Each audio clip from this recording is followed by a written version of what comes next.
Cool. Thanks, everyone. So my name is Will. I am a computer science graduate student at the University of Washington, and I have spent the last couple of falls teaching computer science in Pyongyang.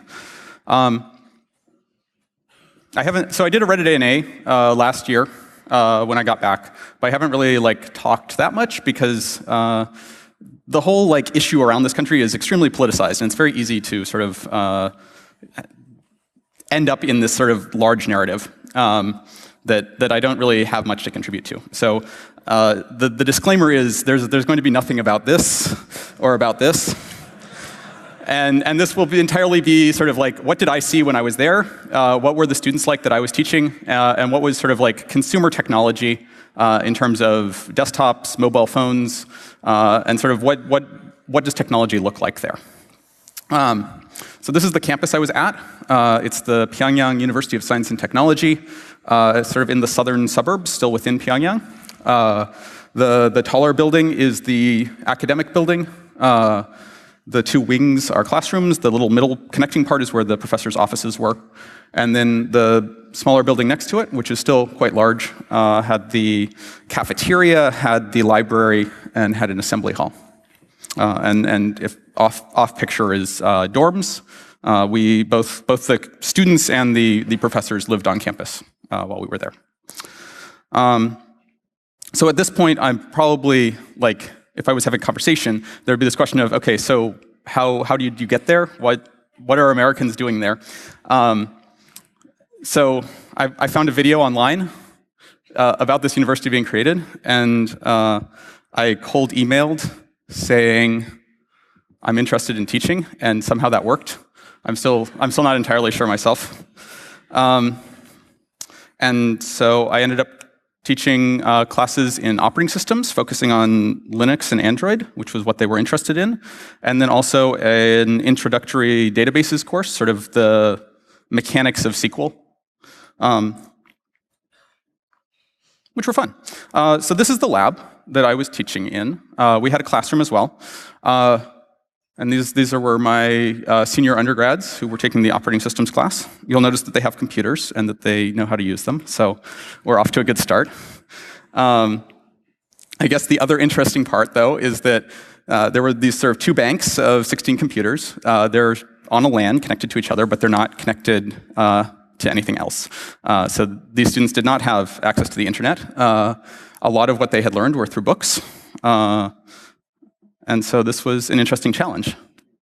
So I guess there's sort of three segments to the rest of the talk. The first is going to be the network and access. What does internet, intranet, all of these things look like?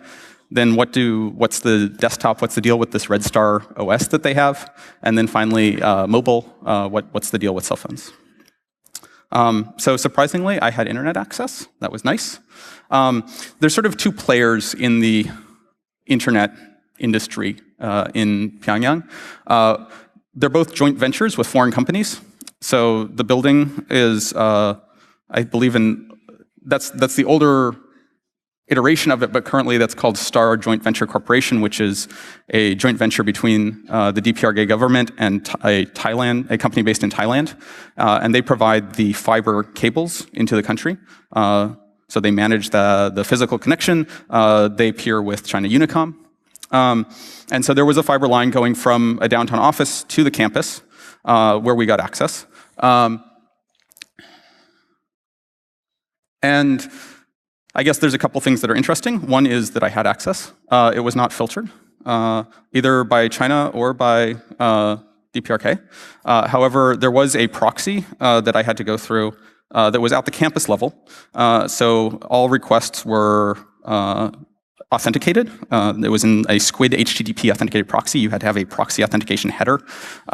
So they knew every request was associated with my username and password. The DPRK citizens, so the undergrads did not have access. The graduate students and the DPRK professors who were there did have internet access. They had a filter, although I don't know the exact details, but I know that it was somewhat restrictive. So in addition to that, and they had to go to a special room in the library area where there was a lab proctor who sort of would watch while you were doing research. The other company of note is Coriolink, which is a joint venture with Orascom, which is an Egyptian company. I think they've actually changed their name. They provide the mobile service. You can buy a SIM card with either voice or 3G data. I did not because it is quite expensive. It was 80 euros set up for voice, and then another 120 euros to enable data, which gets you 50 megabytes of data a month.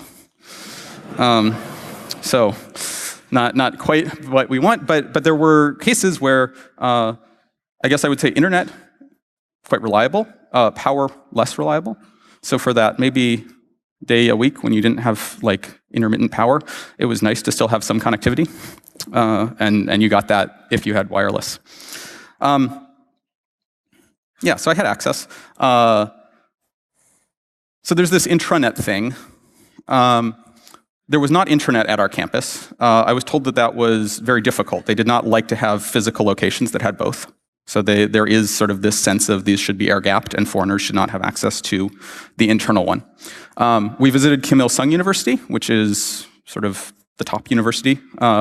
This is also where a lot of the tour groups go. They've got this sort of flagship e-library that you may have seen pictures of. It's where the tour groups go and say, we saw people sitting in front of computers not seeming to know how to use them. Those computers are on the Kwangmyang National Intranet. It's sort of guessed that there's something like 3,000, 5,000 sites. The students were saying that like most companies that needed to do sort of communication would likely have some sort of site and email like access and be connected to this thing. I guess of note, one thing that you can see on sort of this nice Windows XP terminal in the library is that it's got its own DNS thing. It's sort of small, but it's like last.lab.something.edu.kp, and it's not a DNS record that exists on the public internet. And so they've got their own DNS system. They have posters up showing that. And so again, sort of you've got all of these sort of new top-level domains that we don't have. So maybe we can ask the IETF to include these. Our .web or .recreational or something. So I didn't get that much access to it. The students all knew it. The college students at other universities would have access to the intranet and would have more access than they did at our school, where they didn't get anything. And so they were sort of somewhat unhappy about that, I guess. They would prefer to be someplace where they had some connectivity. I guess the other question that sort of comes to mind is, okay, so then how do you, if you don't have access to the internet, get new stuff? It sounds like there is some government agency or of some form that acts sort of like a librarian service, where university students who wanted to get access to papers that were not available would request it, and someone at this agency would go to the internet, find it, and send it back to them. So this is how you sort of get information in. It's sort of on request. Cool. So the students had computers. The laptops, some of my students had personal laptops that they would bring to class. They were running Windows XP. We went to a mall that had an electronic market in it every couple of weeks for shopping. And they had a bunch of computers, generally running Windows. Generally, it seemed imported from China. A lot of Chinese brands were there. That seemed to be sort of what was there. It was cheap. It was available. I didn't really see anyone seriously using Red Star anywhere. This is this sort of mythical thing. Red Star is made by KCC. The Korean Computing Center is one of the two sort of large labs. The other one is PIC, the Pyongyang Information Center. It seemed, my gut feeling here, and I don't have much to support that, is that it gets used more for sort of industrial automation contracting things, where some other company will go to KCC and say, we want to automate our factory, and they'll get a controller, and that controller with custom software may well be running Red Star, because you get vendor lock-in, which is great. And also just like that's maybe where they're programming. But for end user computers, it was basically all Windows XP. A little bit of Windows 7, but not much. But they do have this thing. The latest version looks very Mac-like. Very Mac-like. One thing, I guess there's two things that are interesting here. One is that like it's localized, so you can use this without speaking English. That's good. And it has a very prominent sort of like input method thing in the top that you can't really get rid of. You also don't get root on it. So it has a terminal, but by default on the install, you can't sudo or su or do that. So I've got a demo, I guess. I can log in. It's a little bit slow.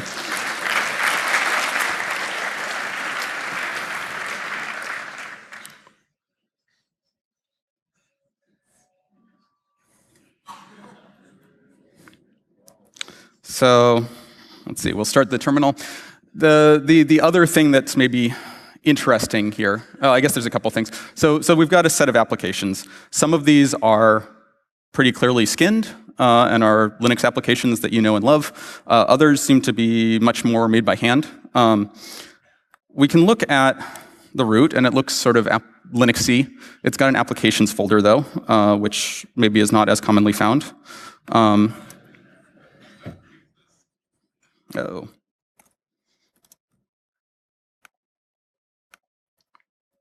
And in there, we see a bunch of .app folders. And in there, you know, in QuickTime, for instance, it's got a contents, and then it has a red star folder for the binary. So someone really like got Mac OS X and got told, make something that works like this and looks like this, which is pretty cool. So one, like, yeah, we can look through, and one application that's sort of interesting is there's a utility that I hadn't seen before called Bocum. And it says you can't run this unless you're root, which is interesting since you can't be root. But luckily, since I'm in a VM, I can change the disk and make myself root. So I've enabled sudo on this one. And it turns out that Bocum, actually, it should come out in a second. It allows me to make encrypted disks, which is pretty cool. So that got included, but sort of not easily allowed. So I can make my new disk.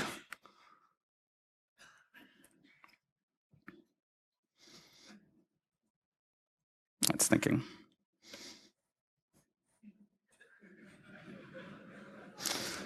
Well, that wasn't what I wanted to show.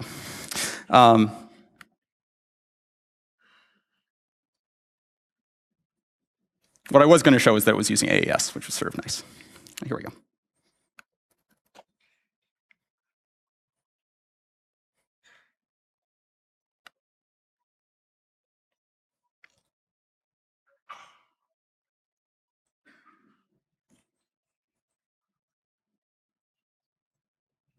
Something's happening.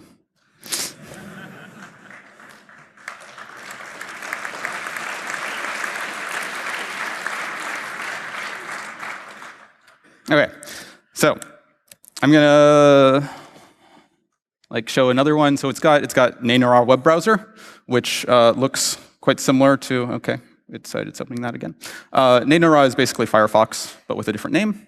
But again, it does have special bookmarks. There we go. So that's Firefox. I don't want it to be my default browser. Again, it's using a set of internal IPs for its default homepage and things that certainly won't load. So some of these are sort of customized. Other ones they've done a better job on. I'm not sure why the hard drive is being so slow. There we go. Except it won't let me make it. There we go. So I can look, and I can put a password, and I can choose my algorithm, and I can make my special encrypted disk image that gets mounted. So it has this security. If you want an encrypted disk, that you know the NSA hasn't done anything to.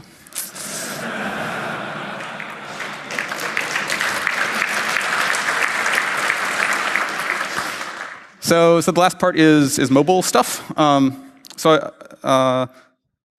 got a lot of Android. That seems to be it. There's a lot of older generation feature phones running some sort of Java feature thing, and the new ones that they're working on are Android-based. So this is the Arirang phone, which came out last year. They wanted something like $600 for it initially, which seems like a lot. I'm not sure who was buying it, but it is starting to get out. It's running Android. I bought a tablet. It's a tablet. Its party piece is that it has analog TV, which is pretty cool.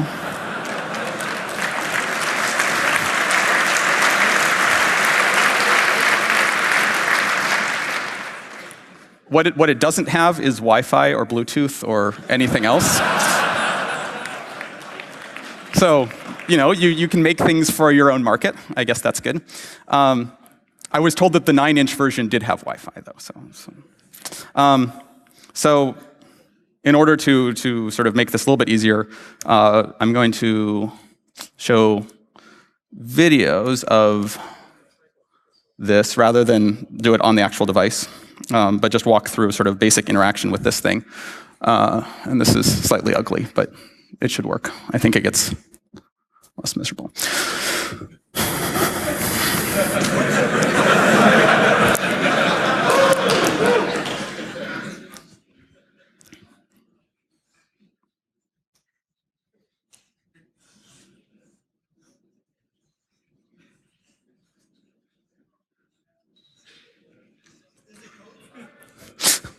So it's got a cool background of like missiles and cyber warfare. It has the same sort of browser thing, which again has sort of like screenshots of a bunch of the internal websites. So at least when they were developing this image, they were on Kwangmyang. It's sort of, I think, ice cream sandwich level. So some apps they've spent a lot of time on. So this is one that is sort of the collected writings of the various leaders. And so they've got their bookshelf, and this is Kim Jong-il. You can see the different.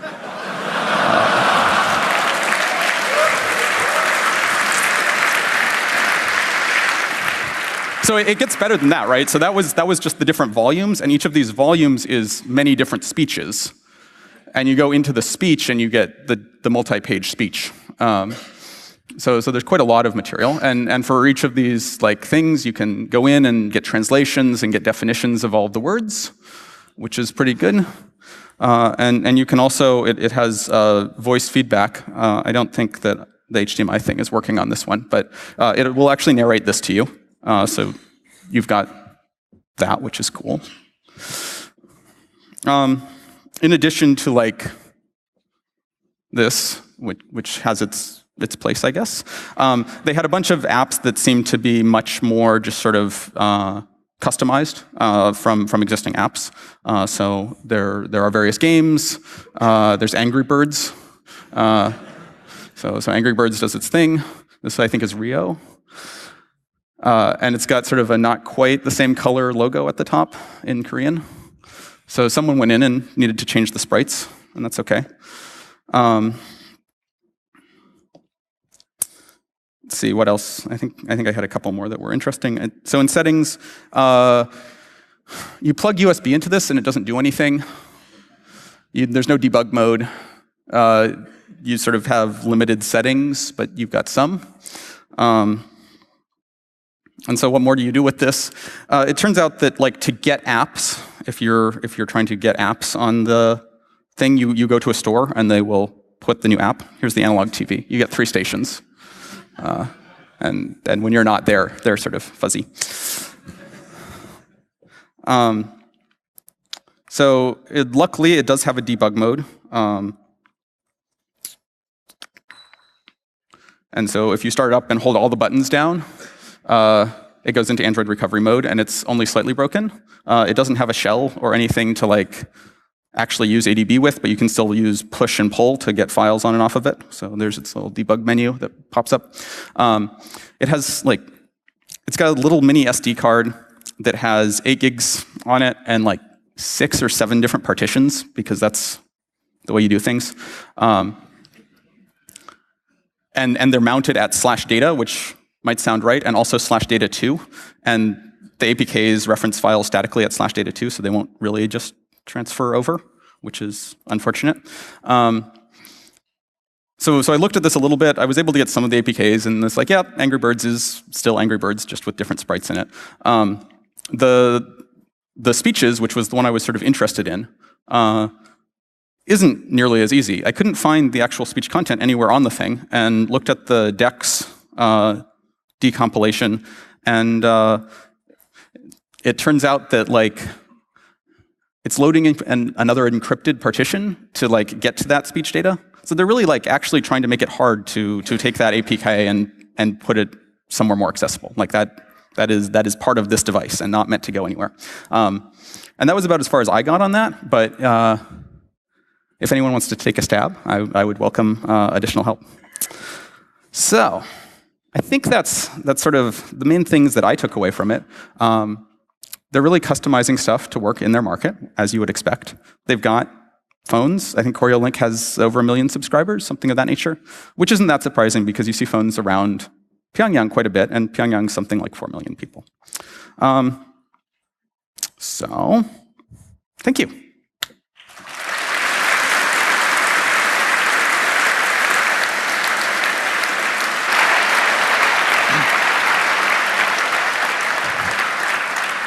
Thank you very much. That was a really, really interesting talk. You were very fast, so we have a lot of time for questions and answers. Yep. And please curl up to the microphones if you have any questions.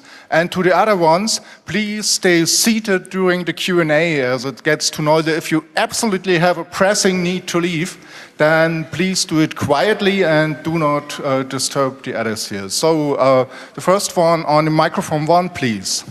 Yeah, I have a couple of questions. Firstly, there are only men on this. What? To the microphone. What? Nearer to the microphone, please. So it can also be good. Yeah. Nearer to the microphone. Take the mouth near to the microphone. Yeah. Okay. Absolutely. So there are only men on this picture. Why is that?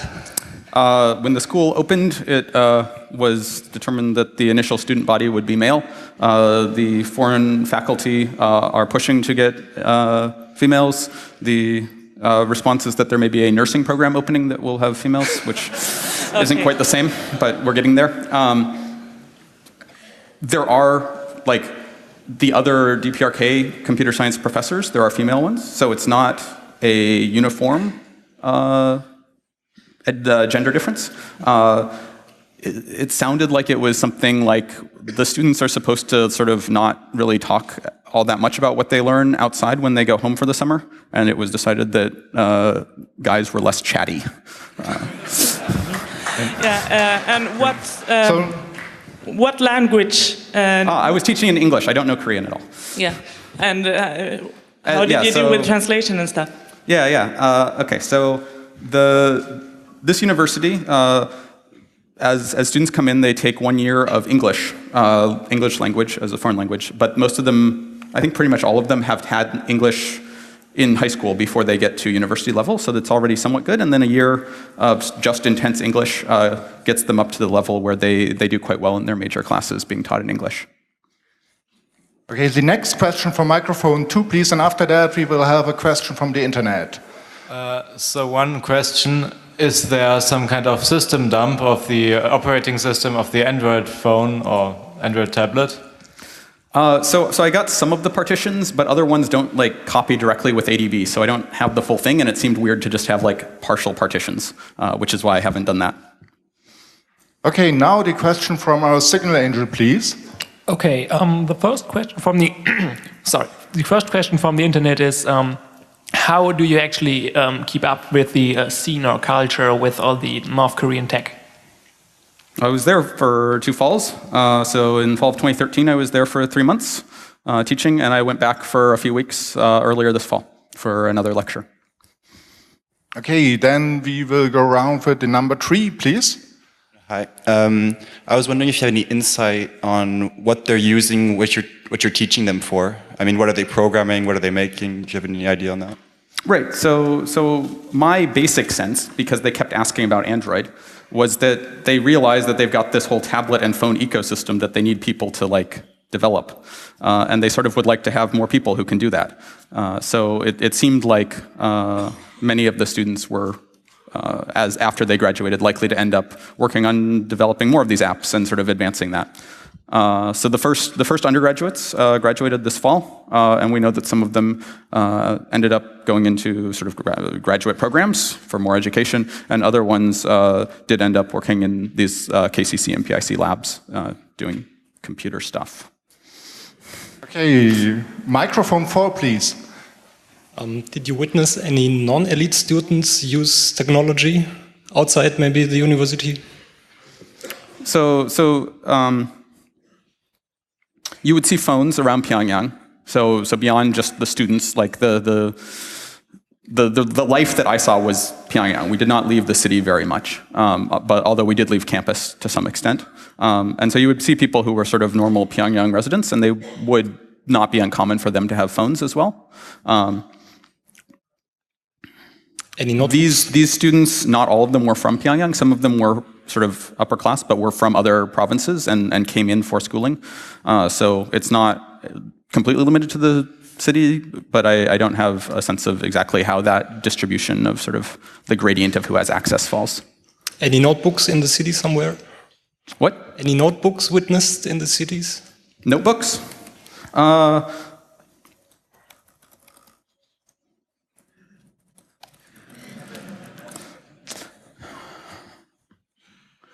You'd see them in shops some, like you'd see the point of sale or that sort of thing. I didn't see that many, like I don't know if I was in situations where I would see people using personal laptops. I didn't see in that much. There's nothing that like stands out to me, but I don't think I was expecting to either.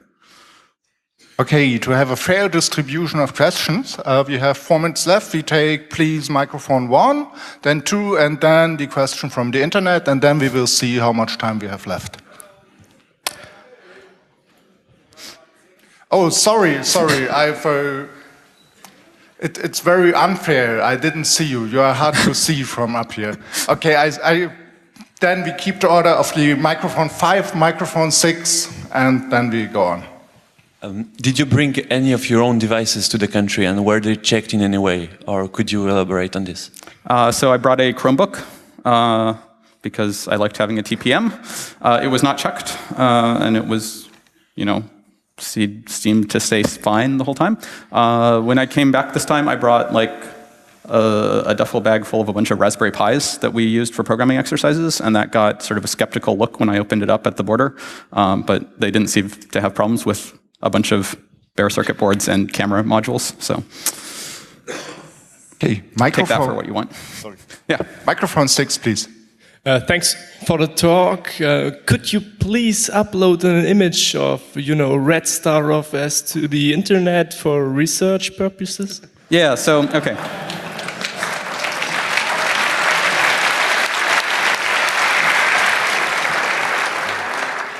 So I actually went after asking one of the minders. So I guess I hadn't explained that. We could walk around campus freely, but to leave campus, we had to go with a guide. And so there was a set of guides for the campus for the foreigners. And so at one point, I was able to convince them to take me to a computer store because the normal one we went to did not sell Red Star. So we went to, I believe it was a reseller of KCC, and for 2001 or 25 cents, I was able to get a copy, which was great. However, I didn't want to distribute it because it was like, well, I'm the only one who's said that I've had it. But the good news is I got contacted earlier this fall by someone who claims that they want to put it online. So I would not be surprised if it actually ends up online pretty soon. Okay, we have still 2 minutes left. So some short question from microphone 1, microphone 2, and we will get to the internet. Yeah, I have a question about the kind of level of network knowledge, because the map we have seen, there were class A, B, and C networks, which is not available anymore since 20 years. The first question is classless interdomain routing known there, and is IPv6 available there?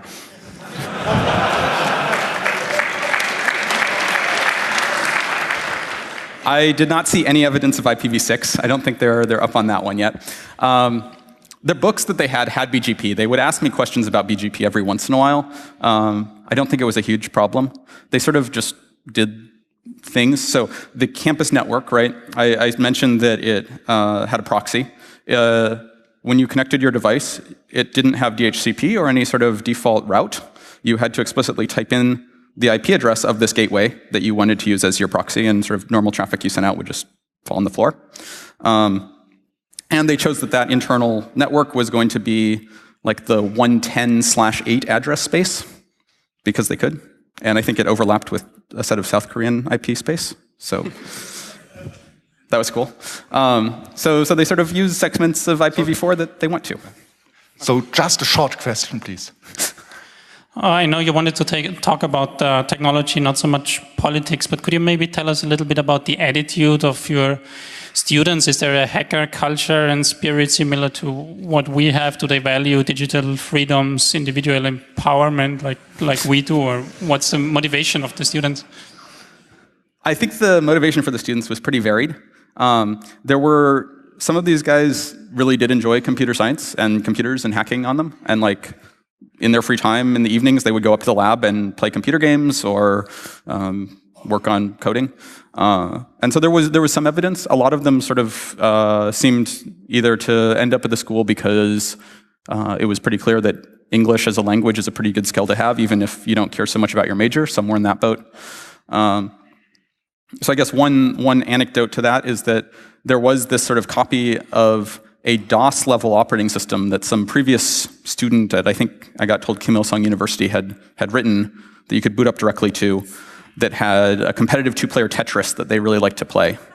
And it was like nice 256 color, and they were really good at it. So there are people who are doing cool things over there, but I think it's not nearly at the same level as it is here. Okay, the time is nearly up. I think we take the question from the internet and then very, very short question from microphone 6. I know it's unfair to everybody standing in line for the microphones, but we know we have only so much time. Please, the internet. Okay, the internet wants to know under which name the .com top-level domain is introduced there. Which top-level domain do they use? Yeah, no, because they want to know if .com was relabeled what did they imperialist forbidden namespace or something. I mean, so there's Kwangmyang, the intranet, and that was just completely their own set of DNS. And when you were on the internet, you were using public DNS. So I don't know of any particular remappings. Okay, so the last question, please. Yes, since they're using so old software and don't have access to updates on the internet, how do they handle viruses or hacker and so on? Or is this not happening? They keep reinstalling their operating systems regularly. So, thanks to everyone. Sorry that we are not able to have all the questions asked, but I think you can meet Will Scott afterwards. So give a big round of applause to Will.